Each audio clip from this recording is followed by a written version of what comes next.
በጣም ደክመውበት ጊዜና ገንዘብ አውጥተው ያዘጋጁትን የዩቲዩብ ቻናል በአንድ ጀንበር ቢዘጋ ወይም ቢሰረዝ ምን ያህል ከባድ እንደሆነ ግምት ውስጥ አስገብተው ያውቃሉ?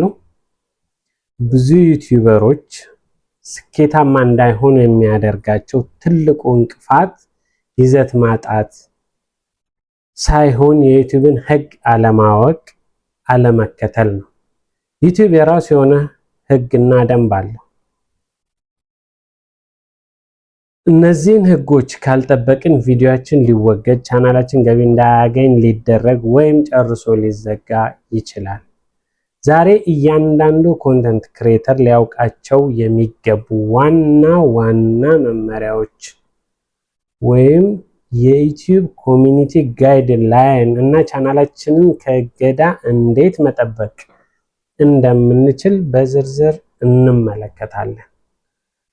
እንኳን ወደ ቻናላችን በደህና መጡ። ለቻናላችን አዲስ ከሆናችሁ አሁኑኑ ሰብስክራይብ በማድረግ ቻናላችንን ተቀላቀሉ።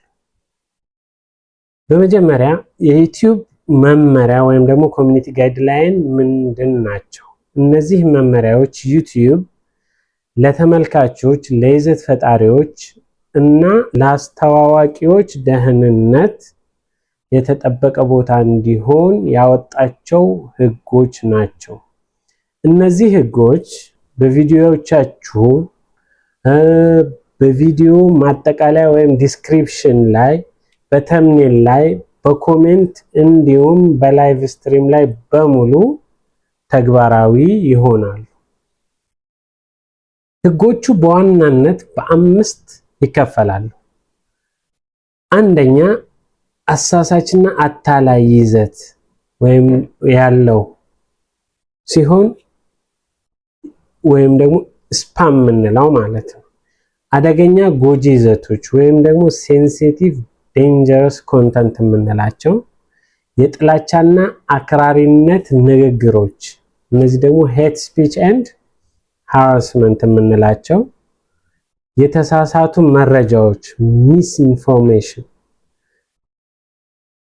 እና እንዲሁም የቅጂ መብት ሕጎች ወይም ደግሞ ኮፒራይት ሩልስ ነው የምንላቸው። ይህ አምስተኛው ምንም እንኳን ይህ ለብቻው የቆመ ቢሆንም በተለይ ዩቲዩብ አምስተኛውን ይሄ የቅጂ መብት ወይም ደግሞ ኮፒራይት ሕግ የሚለውን ለብቻው ከአራቱ በተለየ አንግል የሚታይ ቢሆንም ግን አምስተኛ ተብሎ በዩቲዩብ ኮሚኒቲ ጋይድላይን ላይ ተካተዋል። እነዚህ ዋና ዋና ይዘቶች ስፓም እና አታላይ ወይም ደግሞ አታላይ አሰራር ወይም ደግሞ ስፓም ኦር ስካምስ ምንላቸው ሰዎችን ለማታለል ታስበው የተሰሩ ቪዲዮዎች፣ ተደጋጋሚ ያልተዛመዱ ኮሜንቶችን መጻፍ ወይም ይህንን ከተጫናችሁ ገንዘብ ታገኛላችሁ የሚሉ አታላይ ሊንኮችን በዲስክሪፕሽን ውስጥ ማስቀመጥ ሙሉ በሙሉ የተከለከለ ነው። እንዲሁም አሳሳች ተምኔል መጠቀም ወይም ደግሞ አሳሳች ታይትል መጠቀም፣ የሚታየውና በቪዲዮ ውስጥ ያለው ነገር በፍጹም የማይገናኙ ከሆነ ዩቲዩብ እርምጃ ይወስድብናል።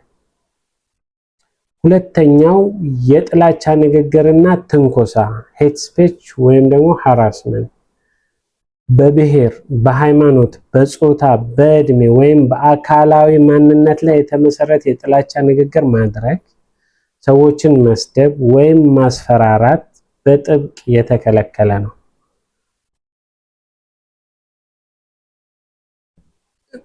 ሌላው ደግሞ አደገኛ እና ህፃናትን የሚጎዱ ይዘቶች ዴንጀረስ ኦር ሃርምፉል ኮንተንት፣ ሰዎችን ለጉዳት የሚዳርጉ ፈታኝ ድርጊቶች ወይም ደግሞ ዴንጀረስ ቻሌንጅ፣ የራስን ህይወት የማጥፋት ማበረታቻዎች ወይም ህፃናትን ለአደጋ የሚዳርጉ አሰራሮች በፍጹም አይፈቀዱም።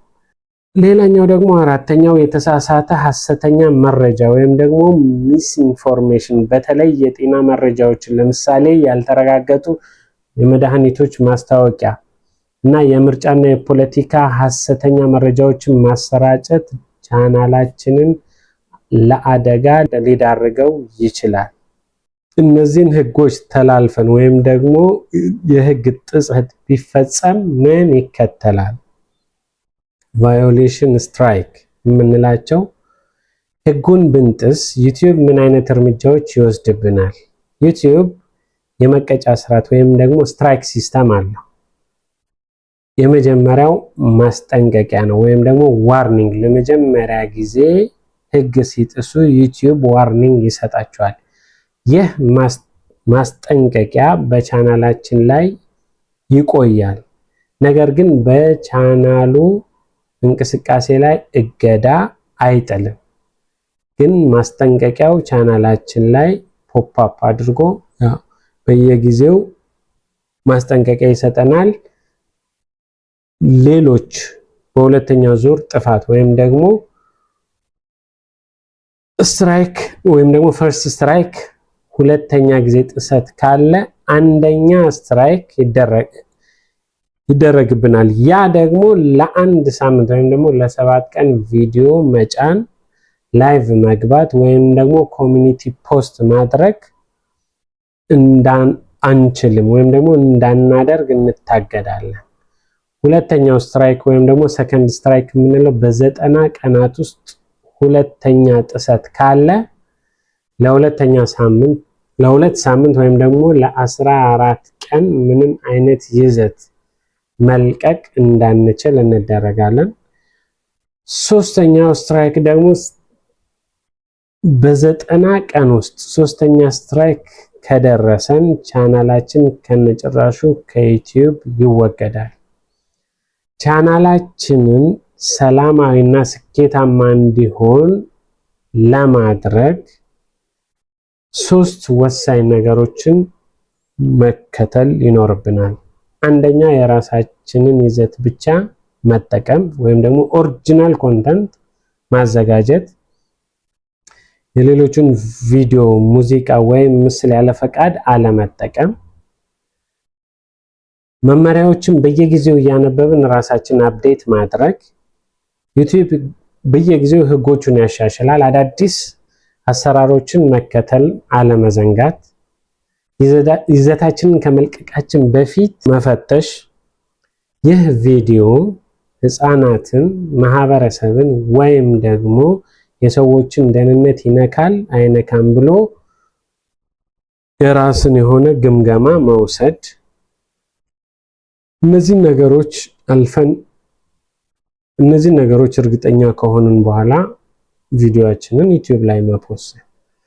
በአጠቃላይ የዩቲዩብ ህጎች የኮንተንት ክሬተሮችን ጥረት ለመጠበቅና መድረኩን አስተማማኝ ለማድረግ የወጡ እንጂ እኛን ለማገድ የተሰሩ አይደሉም። ህጎቹን አውቀን ከተገበርን የዩቲዩብ ጉዟችን ስኬታማ ይሆናል። ይህ ቪዲዮ ጠቃሚ መረጃ እንደሰጣችሁ ተስፋ አደርጋለሁ። ቪዲዮን ላይክ፣ ሼር፣ ሰብስክራይብ ማድረግ እንዳይረሱ። እስካሁን አብረውን ስለቆዩ ከልብ እናመሰግናለን። በሚቀጥለው ቪዲዮ እስክንገናኝ መልካም ጊዜ